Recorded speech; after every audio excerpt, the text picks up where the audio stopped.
দেখছেন ATN news. আমন্ত্রণ জানাচ্ছি আমাদের নিয়মিত আয়োজন কাজী অ্যান্ড কাজীটি প্রেজেন্টস হ্যাপেনিং পয়েন্টের আজকের পর্বে আপনাদের সাথে আছি আমি এস এম আব্দুল শাকুর। দর্শক, রাজনীতি নিয়ে আমরা প্রায় আলোচনা করি, কিন্তু কখনো কখনো কেউ বলছেন রাজনৈতিক মঞ্চে অন্ধকার দেখা যায়, আবার আলোর ঝলকানি দেখা যায়। কখনো কখনো কিছু কিছু সহিংস ঘটনা আমাদের আগামীর পথচলাকে কিছুটা হলেও সংশয় তৈরি করে। সাম্প্রতিক সময় আমরা দেখেছি যে জুলাই যোদ্ধা শরীফ ওসমান বিন হাদির হত্যাকাণ্ড ঠিক একই সঙ্গে আমরা দেখেছি যে গণমাধ্যমে হামলা, ঠিক একই সময়ে আমরা দেখেছি যে বিদেশি বিভিন্ন কূটনৈতিক যে ভবনগুলো রয়েছে বা অফিসগুলো রয়েছে সেখানেও কিন্তু হামলার ঘটনা ঘটেছে। এবং সব কিছু যখন নির্বাচনের তফসিল ঘোষণার পরপরে ঘটেছে, তখন কেউ কেউ বলছেন যে নির্বাচনের যে উত্তাপ, সেই উত্তাপটাকে উৎকণ্ঠাতে পরিণত হচ্ছে কিনা। এই কারণে আমরা আমাদের আজকের পর্ব সাজিয়েছি ভোটের রাজনীতি উৎসব নাকি উৎকণ্ঠা। আর এ বিষয়ে কথা বলবার জন্য একজন রাজনীতিক আমাদের সঙ্গে রয়েছেন, সর্দার আমিনুল ইসলাম, যিনি কাজ করছেন সদস্য সচিব হিসেবে ঢাকা মহানগর উত্তর এনসিপির। আমরা তাকে স্বাগত জানাই। আপনাকে স্বাগত জানাচ্ছি আমাদের আজকের আয়োজনে। ধন্যবাদ শাকুর ভাই, আপনাকেও ধন্যবাদ। রাজনীতিতে উত্থান পতন থাকে, সহিংসতা থাকে, আবার সেখানে গণতন্ত্রেরও প্রকাশ থাকে। কিন্তু সাম্প্রতিক সময় আমরা যখন দেখলাম যে ত্রয়োদশ জাতীয় সংসদ নির্বাচনের যখন তফসিল ঘোষণা হলো, তার পরের দিনই রাজপথের এক লড়াকু সৈনিক শরীফ ওসমান বিন হাদি তিনি সহিংসতার শিকার হলেন এবং তারপরে তিনি আমাদেরকে ছেড়েও চলে গেলেন। এই যে তার পরিপ্রেক্ষিতে অনেকগুলো ঘটনা কিন্তু আমরা ঘটতে দেখলাম, এবং সামনে নির্বাচন, সেই নির্বাচন কি আসলে উৎসব মুখর নাকি উৎকণ্ঠা জানান দিচ্ছে আমাদের? ধন্যবাদ শাকুর ভাই, খুব সুন্দর এবং সময় উপযোগী ব্যাপার প্রশ্ন। বাংলাদেশে 18 কোটি মানুষেরই বোধহয় একই প্রশ্ন। চায়ের দোকানদার থেকে শুরু করে একদম 5 স্টার হোটেলের যিনি ডিনার করতে যান, এই একই কোশ্চেনের মধ্যে আসলে ঘুরপাক খাচ্ছে আর কি। নির্বাচন, আসন্ন নির্বাচন কি হবে? আমরা গত ফ্যাসিস্ট আমলে প্রায় 4টা নির্বাচনকে দেখেছি খুবই বদ্ধ অবস্থা, যার মধ্যে লাস্ট নির্বাচন তো কোনো নির্বাচনই হয় নাই। তো জনগণ অপেক্ষা করতেছিলেন যেটা উৎসব মুখর পরিবেশে ভোট দেওয়ার জন্য, সেই জন্য মানসিকভাবে প্রস্তুতি নিচ্ছিল। কিন্তু এরকম অবস্থায় হাদির যে হত্যাকাণ্ড খুবই মর্মান্তিক, এই হত্যাকাণ্ড এবং তার আগে পরের যে সিচুয়েশন দেখেন আপনি, আমাদের ঢাকার অদূরের ময়মনসিংহে দীপুচন্দ্র দাস নামে একজন পোশাক শ্রমিককে খুবই নির্মমভাবে পুলিশের সামনে হত্যা করে আবার লাশ জ্বালায় দেওয়া, একই সাথে আবার লক্ষ্মীপুরে বিএনপি নেতার বাড়িতে সকালবেলা দরজা লাগাই দিয়ে 8 বছরের তার মেয়ে আয়েশা আক্তারকে পুড়িয়ে মারা, এগুলো খুবই বিভৎস এবং মনে হচ্ছে না যে কোনো একটা পক্ষ তারা নির্বাচন চায়। এটা খুব স্পষ্টভাবে এই কথাগুলো আমরা বলছি এটা অ্যাবস্ট্রাক্ট ফর্মে, কিন্তু আমাদের আইন শৃঙ্খলা বাহিনী রয়েছে, গোয়েন্দা সংস্থা রয়েছে, আমাদের কাছে কি তথ্যগুলো আগাম থাকছে না কোনোভাবেই? দেখেন, আমি সবসময় মনে করি যে আসলে আমাদের আইন শৃঙ্খলা বাহিনী সর্বতভাবে ব্যর্থ। ডক্টর ইউনূস সরকারের অনেকগুলো সফলতা আছে, এটা অস্বীকার করার কোনো উপায় নাই যে এই সরকারের সাফল্যের পাল্লা ভারী, বিশেষ করে অর্থনৈতিক সেক্টরে। কিন্তু প্রচণ্ডভাবে এই সরকার ব্যর্থ হলো আইন শৃঙ্খলার ক্ষেত্রে আর কি। আইন শৃঙ্খলাতে সে খুবই ব্যর্থ একটা সরকার। বিশেষ করে পুলিশ বাহিনীর অবস্থা খুবই তথৈবচ। এখন আমাদের পুলিশ বাহিনী তার মোরাল গ্রাউন্ডই ফিরে পায় নাই। আপনি খেয়াল করে দেখবেন যে আমাদের এই পুলিশ বাহিনী দিয়ে আপনি জাতীয় নির্বাচনের মতো করে এত বড় আয়োজনটা সেটা কিভাবে সফল করবেন? ঠিক এই এক জায়গাতেই আমি বারবার আশঙ্কা প্রকাশ করি জাতীয় নির্বাচন নিয়ে আর কি, যে এই যে পুলিশ প্রশাসন, এদের অবস্থা এতই নাজুক, এতই ভঙ্গুর যে এটা দিয়ে আপনি 300 আসনে প্রায় 13 কোটি ভোটারের ভোট এটা করা আমার মনে হয় না কোনোভাবে সম্ভব। এটা আমি ব্যক্তিগত মতামত, কিন্তু আমার এটা দৃঢ় ধারণা, এবং যতদিন যাচ্ছে আমি এটা আরও 1 বছর আগের থেকেই ধারণা পোষণ করছি, বিভিন্ন জায়গায় বলছি, এবং এটা এখন আরও মনে হচ্ছে যে এটা খুবই সত্য যে এই পুলিশ প্রশাসন দিয়ে আপনি জাতীয় নির্বাচন কোনোভাবে উঠাই নিয়ে আসতে পারবেন না। তাহলে এখন যে সময়টুকু আছে, খুব বেশি দিন তো না, 12ই ফেব্রুয়ারিতে নির্বাচনের ডিক্লারেশন আছে, আসলে যদি ধরে নেই যে এটাই তো আমাদের সম্বল, হঠাৎ করে তো আপনি নতুন পুলিশ নিয়োগ করা কিংবা সবকিছুতে ইনফ্রাস্ট্রাকচার আপনি এখন তৈরি করতে পারবেন না। সেক্ষেত্রে আসলে তাদের মনোবল ফিরিয়ে আনা বা তাদের মাধ্যমে ভালো একটা ভোটের আয়োজন করা, সেটা কিভাবে সম্ভব হবে একজন রাজনীতিবিদ হিসেবে কিভাবে দেখেন? খুব তড়িঘড়ি করে তফসিল, এবং তফসিলের সাথে সাথে আবার মাত্র 2 মাসের একটা সময় দিয়ে রাখছে আর কি নির্বাচন কমিশন। এই 2 মাসের মধ্যে পুলিশ প্রশাসনকে চাঙ্গা করা বা নতুন পুলিশ নিয়োগ দেওয়া, যেটা আমরা বারবার বলে আসছিলাম, 5ই আগস্ট বিপ্লবের পর থেকে বলে আসছিলাম যে পুলিশ বাহিনীকে ঢেলে সাজাতে হবে, সংস্কার করতে হবে, সেগুলো কিছু করা হয়নি।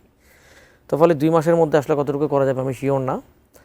বাট এখনও দেশের সকল রাজনৈতিক দল মোটামুটি এখনও নির্বাচনমুখী আর কি। বিশেষ করে আমার রাজনৈতিক দল এনসিপি এখনও নির্বাচনে আস্থা রাখে, জনগণের রায়ের উপর আস্থা রাখে। আমরা এখনও নির্বাচন কমিশন বা পুলিশের প্রতি আনুষ্ঠানিকভাবে অনাস্থা জানাই নাই। তো আমরা মনে করছি যে নির্বাচন যথাসময়ে হবে, কিন্তু একই সাথে এটা উৎকণ্ঠিত যে পুলিশ দিয়ে হবে কিনা। তো সেক্ষেত্রে আমাদের অন্যান্য যারা বাহিনী আছে সেই বাহিনীগুলোকে অ্যাক্টিভ করার সুযোগ আছে কিনা এটা আমাদের একটু ভেবে দেখা যেতে পারে। নির্বাচনমুখী যারা আছেন এই মুহূর্তে, যারা দেশে রাজনীতি করছেন এবং নির্বাচনমুখী যে রাজনৈতিক দলগুলো আছে, তাদের মধ্যে কখনো কখনো মতৈক্য হয়, আবার মতানৈক্যও দেখা যায়। এই মতানৈক্যটাই কি শেষ পর্যন্ত কোনো একটা গোষ্ঠীকে আসলে নতুন করে এ ধরনের জ্বালাও পোড়াও কিংবা হামলার সুযোগ করে দিচ্ছে কিনা? না না, মানে এখানে দুইটা জিনিস, একটা যে মতানৈক্য হচ্ছে এবং জ্বালাও পোড়াও। তো রাজনৈতিক দলের সৌন্দর্যই তো মতানৈক্য হওয়া, নাহলে তো সবাই মিলে একটা দলই হইতো আর কি, মতানৈক্য আছে বলি তো আর কি। কিন্তু জুলাই পরবর্তী সময় দেখেন যে বড় বড় যে দলগুলো আছে মতানৈক্য হয়, আবার একই টেবিলে বসেন, মোটামুটি আবার একটা ঐক্যমতে এসে পৌঁছাই আমরা। তো এটা গণতন্ত্রের সৌন্দর্য, এটা আছে বলে গণতন্ত্র আগায়। আর জ্বালাও পোড়াও যে সহিংসতা, এটা তো খুবই স্পষ্ট। ধরেন যে হাদির যে হত্যাকাণ্ডটা আর কি, হ্যাঁ, এটা তো একদম খুবই প্রফেশনাল শুটার দিয়ে শ্যুট করা।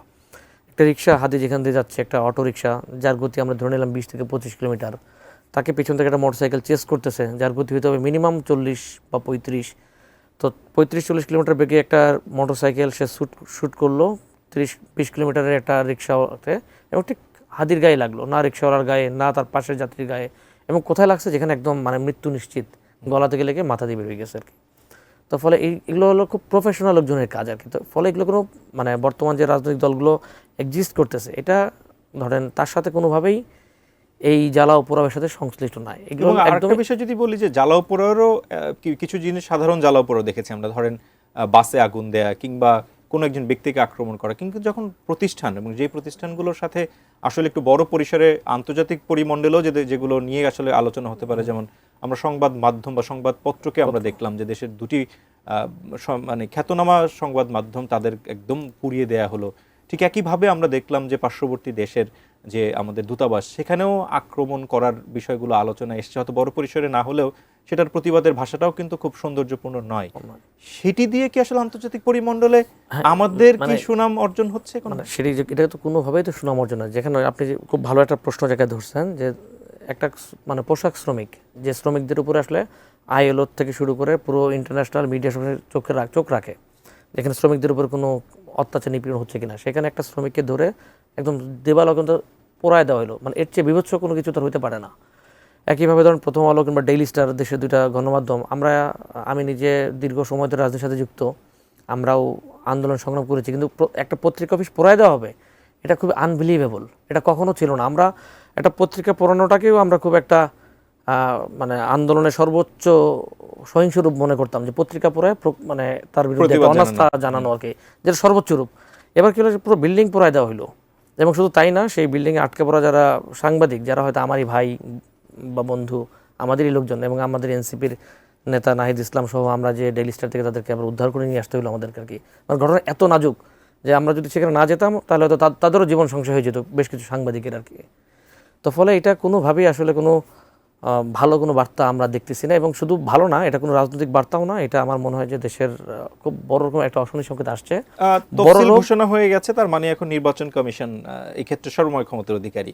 তো এই নির্বাচন কমিশন এখনো পর্যন্ত তফসিল ঘোষণার পরবর্তী যে কটা দিন গেছে, সেক্ষেত্রে তারা কি মানে কোনো নিরপেক্ষ ভূমিকা পালন হচ্ছে, এরকম কি মনে হয় আপনাদের? নাকি বাংলাদেশে যে কেউ আমরা দেখছি যে সেখানে বিপরীত মন্তব্য করছেন?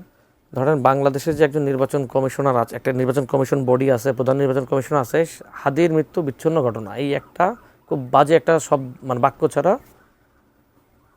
মানে হাদির মৃত্যু একটা বিচ্ছিন্ন ঘটনা প্রধান নির্বাচন কমিশনার বলেন। এটা যদি তার স্লিপ অফ টাং হয় তাহলে পারে হয়তো মার্জনার যোগ্য হতে পারে, কিন্তু এটা ছাড়া প্রধান নির্বাচন কমিশনার বা একটা নির্বাচন কমিশন বডি আছে, এদেশের জনগণ ভুলেই গেছে। আপনি যেটা বললেন যে তফসিল হওয়ার পরে মোটামুটি নির্বাচন কমিশনের আন্ডারেই একটা দেশ মোটামুটিভাবে রান করে আর কি, কিন্তু আমরা আসলে সেরকম কোনো কিছু দেখতেছি না। তো সেক্ষেত্রে আসলে জনগণের মানে একটা বড় প্রশ্ন আসলে, যে অনেক বছর পরে কি যে মানুষ একটা আনন্দের সাথে ভোট দিবে, সেই আনন্দের ভোটটা দিনে দিনে উৎকণ্ঠা পরিণত হচ্ছে। তো সেই উৎকণ্ঠা নিয়ে সমাধানের রাস্তা খোঁজার আমরা চেষ্টা করব। তবে ছোট একটা বিরতিতে যেতে হবে আমাদের, বিরতি থেকে ফিরে এসে সেই প্রশ্নের উত্তরগুলো খোঁজার চেষ্টা করব। দর্শক, আপনারা আছেন এটি নিউজে, উপভোগ করছেন Kazi and Kazi tea presents happening point. আমরা ছোট একটা বিরতিতে যাচ্ছি, ফিরছি খানিক বাদে, সঙ্গেই থাকুন।